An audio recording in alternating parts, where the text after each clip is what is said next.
Hello, good morning / good afternoon, folks. I want to welcome you to another video.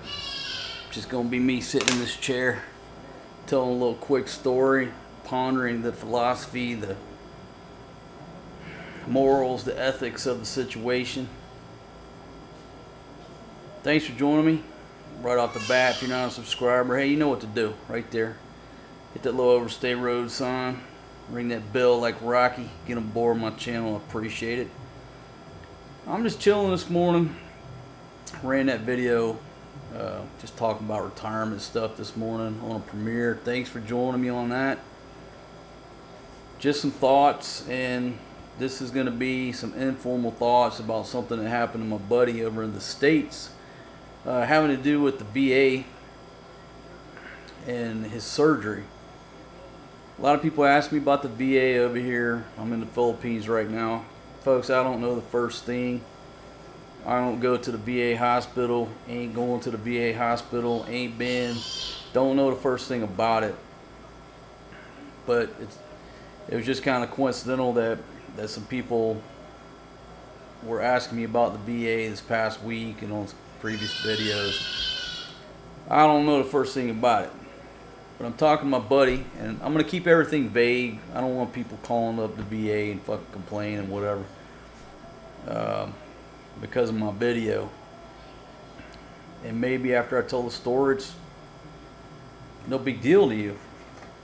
But basically, I'm talking to my buddy. He's going to a VA hospital to have surgery. Let's just leave the type of surgery out of it, but it's a surgery. And he's done all his consultations with his doctor, and his doctor did surgery on him, let's just say 10 years ago, so he has a history with this surgeon. You know, it's his doctor, person that you trust, right? Especially if somebody's done surgery on you before you live to tell about it. Well, it's probably a little bit of trust in there, involved in there, right? So anyhow, he says, man, you're not going to believe what happened. You know, I'm waiting for my surgery, and typically before, my surgeon would come in the room before the surgery, have a little talk with me. He'd even make some like little marks on my body with a marker and show me where he's going to make the incisions. You know, just a real good bedside manner, telling them, hey, this is what we're going to do, this is what's up. Got any questions, last minute questions? And if not, hey man, I'll see you in the OR. And he said he always felt comfortable about that, the way the guy talked to him, and the fact that he put some marks on his body so he would know if he rolls them in there whether it's his patient or not, right? Anyhow, he got a good warm and fuzzy feeling. This is his doctor. Got it.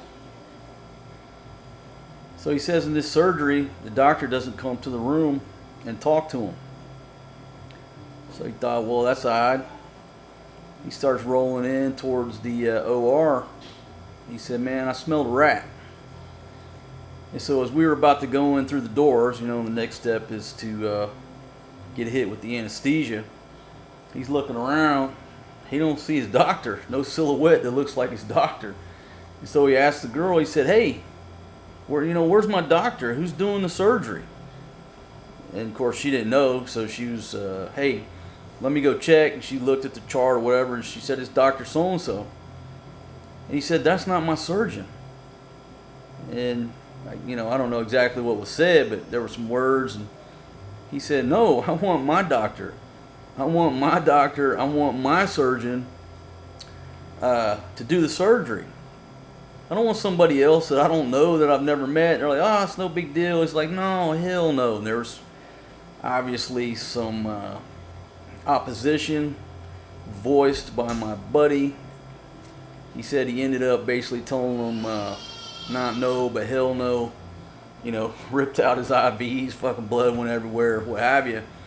But basically drew a line in the sand and said, hell no. Nobody's doing surgery on me, but my surgeon, my doctor, the guy I know and trust. Wheel me back to the room and I'm out of here. And basically, you know, stayed strong, stood his ground, and said, no, you reschedule this shit to make sure it's my doctor. And he got the hell out of there. And the last I took it was as it is rescheduled. So telling that story, you never know what the behind the scene thing, the behind the scenes circumstances were. Let me try to give the benefit of the doubt to his doctors. I mean, maybe his doctor had a family emergency. There was a death in the family. He didn't have time to, properly come see him and say, hey, I got a family emergency. Is it okay if this doctor performs your surgery? They are quite competent. I'll vouch for them. Nothing like that went down. It was just nobody come to see him. They're rolling him in there. Had he not asked, they would have done the surgery, and he would have never known the difference until after he came to. And later on, talking to a surgeon, oh yeah, no, I was busy that day. I had, so and so did it. So that's the basic circumstances.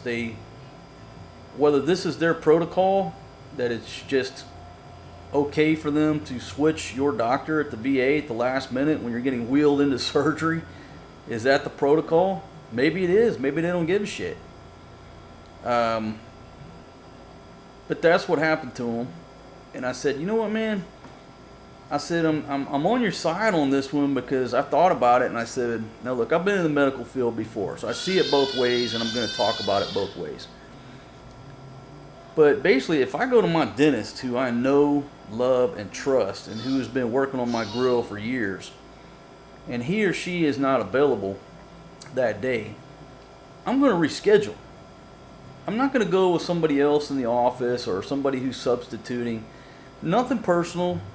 I'm sure you're just as competent, but I want my dentist. You know why? Because my dentist has been looking at my grill every 6 months for so many years. They know when they look at it if something has changed, something's different.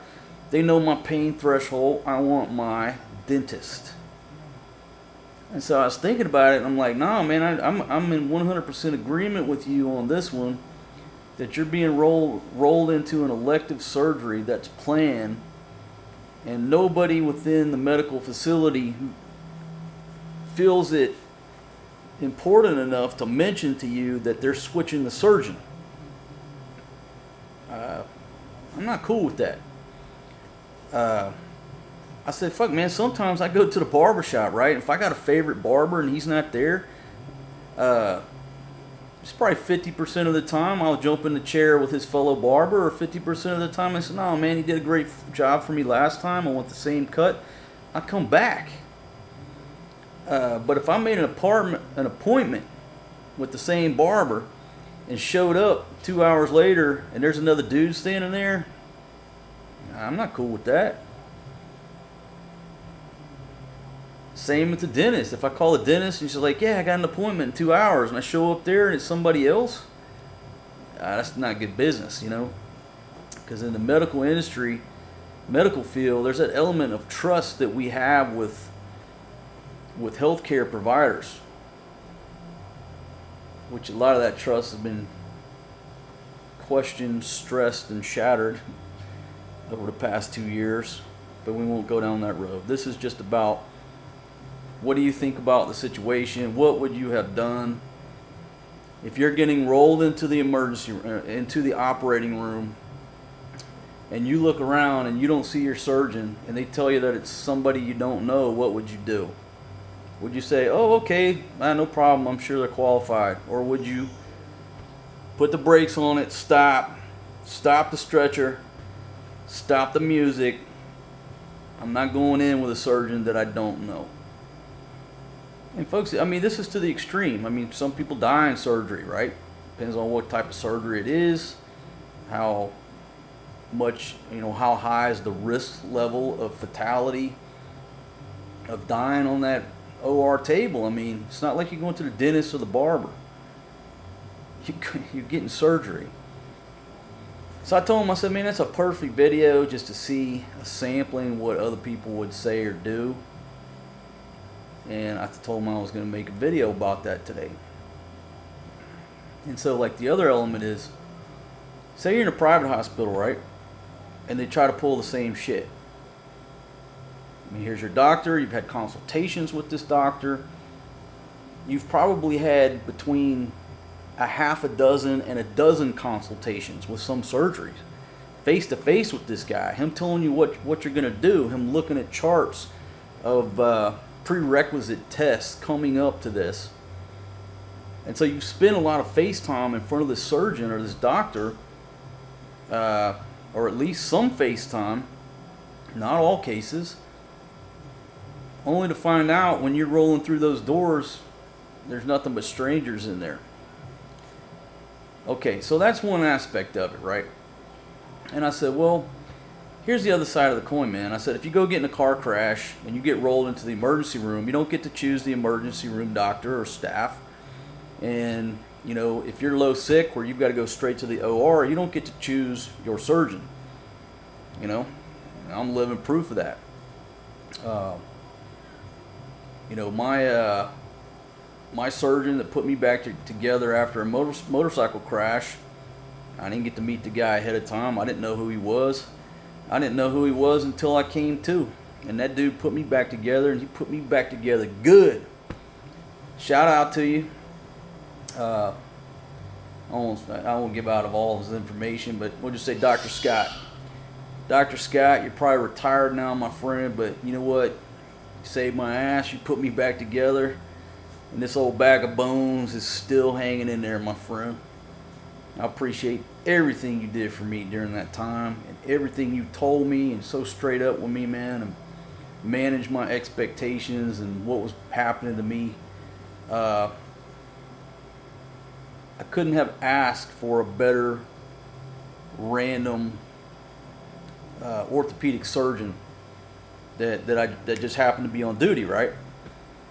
With that said, since that dude put this old bag of bones back together and straightened me up, guess who was my doctor till the end of time? That guy. I would not go to any other doctor. Why? Because I trust this guy. He saved my ass. He put me back together. That was my doctor for life. And like I said, he's probably retired now. But if I were back in the States, around that area where he practiced, I would make 100% sure, is he still in practice or not? If he's still in practice, I'm putting his card in my wallet. Hey, if I get all busted up and all broken up in some type of motor vehicle accident, you call this guy immediately. This is my orthopedic surgeon. So I think we all understand that trust that we have between our medical providers, our doctors, our dentist, whatever your doctor is. And I was like, man, that's just kind of screwed up that bond, that trust just got broke. Didn't even come in there and tell the man nothing. Somebody dropped the ball, or else that's their protocol or their way of doing business. And if that's the way they do business at the VA, that's just not good business. All it would have taken, and again, I'm going to give his main doctor the benefit of the doubt. Maybe he had a death in the family. Maybe he had a sick child. Maybe he just couldn't get to work that day. Something happened. If that's the case, I understand it.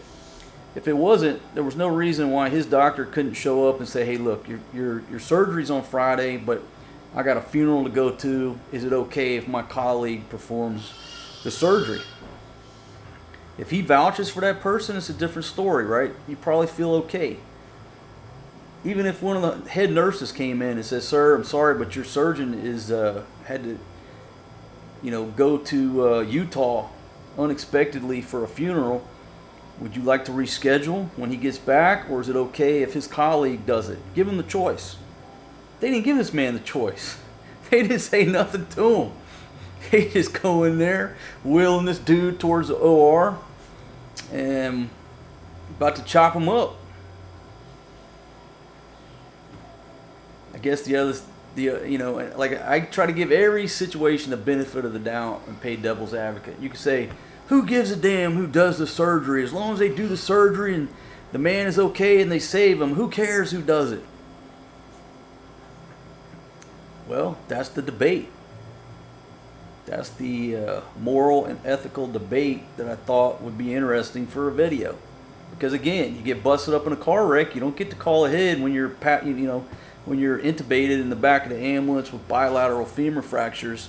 You can't call ahead and look for the dossier of surgeons. No, you get who's on duty. Nothing wrong with that, right? So what's wrong with just picking the next surgeon who was on duty because your surgeon obviously had other business to tend to. That's the debate. And so I said, what would I do? What would I do? And I was like, well, if it was surgery for like a toenail, something like that, I'd probably just, okay, no problem. If I'm having some more serious, invasive, elective surgery, no, just let's reschedule so I can go with my doctor. He knows what's going on. I know what's going on with him. He knows what's going on with me. Let's just reschedule it and everybody's happy. But you try to come grab my ass out of the hospital room and roll me in there and pull the wool over my eyes, you just broke all the trust that I had in that facility. I just don't think that's cool. It would have took 5 minutes to go in there and talk to the man as the patient. It's his body, it's his life, it's his ass on the line, and just ask the man, hey, sir, would you like to reschedule because your surgeon had to go to a funeral in Utah? Or would you like to proceed with the surgery with one of his fellow surgeons? Pretty simple. Let the patient decide. Didn't happen in this case, folks. So what are your thoughts? What are your comments? What are your concerns? What would you have done? Hey, everybody probably would. Well, I don't say everybody, but I mean, obviously not everybody thinks the same or would have taken the same path. And you might argue, hey, having the surgery at that moment in a timely fashion outweighs getting to pick and choose who your doctor is. It's just one of those subjective topics, sort of like retirement. I don't think there's any right or wrong. It's just, what would you do? How would you proceed? I mean, personally, like I said, something simple, I would proceed. Something very invasive, let's just please reschedule because I know that dude knows what's going on. If my dentist ain't there, I'll just reschedule. Ain't nothing personal. Just let me reschedule because I trust my dentist. Barbershop, 50-50. Folks, appreciate you listening on this quick little video. I know the background ain't exactly stellar. I'm just chilling here at my little desk setup. I got a few drawers here and this little desk. And my office chair is like doing a gangster lean back to the right. So I'm like having to compensate. And I'm like, damn, my back's hurting after I sit in this chair for an hour. So I just stole me a nice chair from the living room. And I'm like, oh shit, this is so comfortable. I can sit at this desk all day. Only one problem, I'm out of beer. I'm going to have to dispatch these ladies out to go pick up some beer because it's like noon and I haven't drank beer yet. Big problem. That's a big problem for me. So that's what I'm about to do. I'll see you guys on tomorrow's video. I appreciate you joining me. I'll see y'all tomorrow. Peace out, my friends.